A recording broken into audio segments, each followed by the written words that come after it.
Seigneur Joseph Nasrallah, qui était mon voisin et qu'on se voyait presque tous les jours, et qu'on prenait le café, on fumait le cigare ensemble, on discutait et on lui préparait les plats à domicile comme on lui préparait les plats ici. Et c'était une grande personnalité qui passait tous les jours devant chez mon restaurant avec une allure exceptionnelle, cap sur les épaules, toque sur la tête, cigare à la main, et tout le monde le regardait avec... et vraiment, c'était une personne étonnante. Et je le compare un petit peu, parce que vu que j'étais le voisin de M. Mitterrand, et quand M. Mitterrand passait devant le restaurant, tout le monde était là à le regarder, et Monseigneur Nasrallah, c'était pareil. Et pour moi, c'était une grande personnalité. Et il m'a laissé beaucoup de traces d'amitié, d'amour, d'affection, de prière. Et je connais toute sa famille, ses neveux, ses nièces, sa belle-sœur. Tous ont passé par chez moi. Et pour moi, pour ma maison, c'était leur maison. Quel est votre premier souvenir d'enfance de lui? Eh ben, mon premier souvenir d'enfance, c'est lorsque il venait de Paris, parce qu'il venait une fois par an pendant l'été, et on attendait comme un l'oncle qui vient de loin. Et à l'époque, il n'y avait pas de téléphone, il n'y avait pas les moyens de communication aujourd'hui, donc c'était quelque chose. Il venait, et puis si on est gamin, on attendait un petit cadeau ou un petit quelque chose. Et puis dans la famille, on parle de lui, qu'il a fait ça, qu'il a fait ça, qu'il a fait ça. Donc on avait un regard qui dépasse le regard d'un enfant vers un oncle normal. On voyait en lui quelque chose d'important. Et on a été, depuis toujours, un petit peu notre fierté familiale. Est-ce que cet homme qui était admiré savait aussi susciter l'émotion? Oui, certainement, certainement. Quelle relation il avait par exemple avec ses paroissiens? C'était celle d'un maître, ou celle d'un conseiller, ou celle d'un homme qui savait se mettre à la hauteur des uns et des autres? Je ne peux pas définir les choses. C'est vrai que dans l'absolu, on ne peut pas plaire à tout le monde. Donc, sûrement, il y a des paroissiens qui l'admiraient, et puis il y a des paroissiens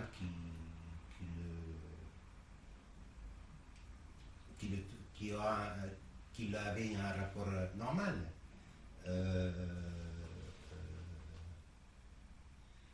Mais si vous voulez, lorsque on arrive à connaître Monseigneur Nasrallah, on devient vraiment fan et admirable de lui. Donc il fallait passer un certain barrage, mais une fois que vous sautez cette barrage, et j'ai l'impression que ce n'est pas lui qui mettait cette barrage, c'est les gens, vu son charisme et sa dimension, c'est les autres qui mettaient un barrage, c'est pas lui. Mais des moments qu'on dépasse cette barrage, c'était quelqu'un qui est très sociable et très... il aimait rigoler et rire. Je dirais aussi qu'il était habile, non? Parce que finalement, il a su mettre dans sa poche le monde politique de son époque. C'est vrai, il avait un certain influence dans ce sens-là.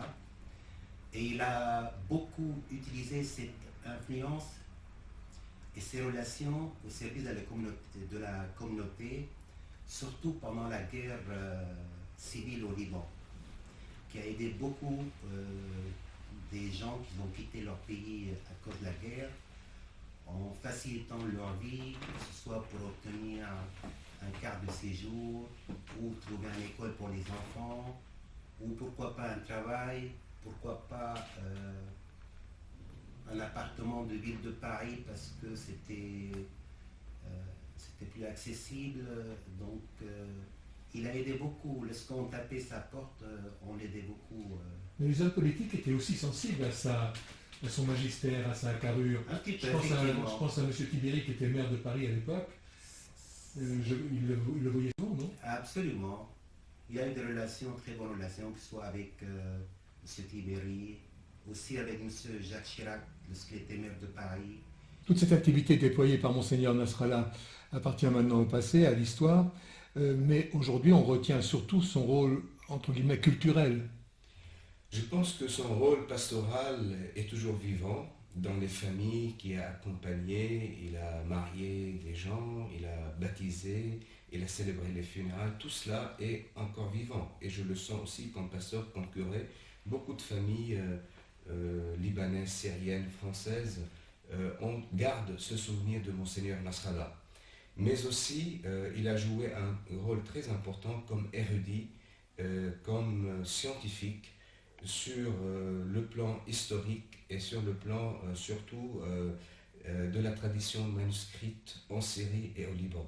On retient surtout son rôle dans les manuscrits du Liban. Il a dressé tout un catalogue des manuscrits du Liban et surtout son ouvrage capital intitulé L'histoire de la littérature arabe dans l'église melkite. Donc il a fait plusieurs tomes là-dessus et je pense qu'il est une des références dans le milieu universitaire sur cette question. Il a lui-même d'ailleurs dit cela dans sa soutenance de thèse. Il a intitulé Cheminement d'un chercheur de la littérature arabe chrétienne, où il trace en fait son cheminement. D'abord dans l'archéologie, dans la préhistoire, en Syrie, au Liban, puis son passage à Paris. Il n'a pas enseigné dans des universités, par contre il a laissé plus de 140 articles scientifiques et plusieurs ouvrages dans ces domaines, et même dans le domaine un peu religieux, il a écrit 3 ouvrages sur la Vierge Marie. Cela aussi révèle donc son rôle comme pasteur, comme historien surtout, et comme quelqu'un qui accompagne sa communauté dans sa foi et dans sa démarche dans la foi. Et donc cela évidemment révèle son rôle scientifique, universitaire entre guillemets, même s'il n'a pas fréquenté les universités comme enseignant, mais c'était un grand chercheur, un grand érudit sur les manuscrits et sur cette littérature arabe chrétienne dans l'église melkite. Les œuvres de Monseigneur Nasrallah, et en particulier son œuvre magistrale, donc l'histoire du mouvement littéraire dans l'église melkite du 5e au 20e siècle, c'est vraiment la porte d'entrée, je pense, pour tout jeune chercheur qui commence. Et c'est aussi une mine d'informations jamais épuisée. C'est-à-dire que quand on y revient, on retrouve des détails. Voilà. Pourquoi ? Parce que Monseigneur Nasrallah a travaillé directement au contact des manuscrits. Il a exhumé beaucoup de textes inédits, donc il travaillait à partir des catalogues des bibliothèques qui recensent les manuscrits et leurs caractéristiques, mais aussi à partir des manuscrits eux-mêmes. Il avait une collection personnelle de manuscrits. Et c'est ce qu'on sent en fait dans ses travaux, c'est qu'il a vraiment travaillé au contact de ces textes dans leur état donc inédit, manuscrit. Et ça permet, en fait, quand on commence la recherche, d'avoir tout de suite conscience qu'on n'est pas dans un domaine où il y aurait quelques textes connus à partir desquels on pourrait travailler, mais où il y a ces quelques textes connus et puis une foule de textes ignorés, mais qui sont une sorte de... Enfin, le corpus est ouvert en fait.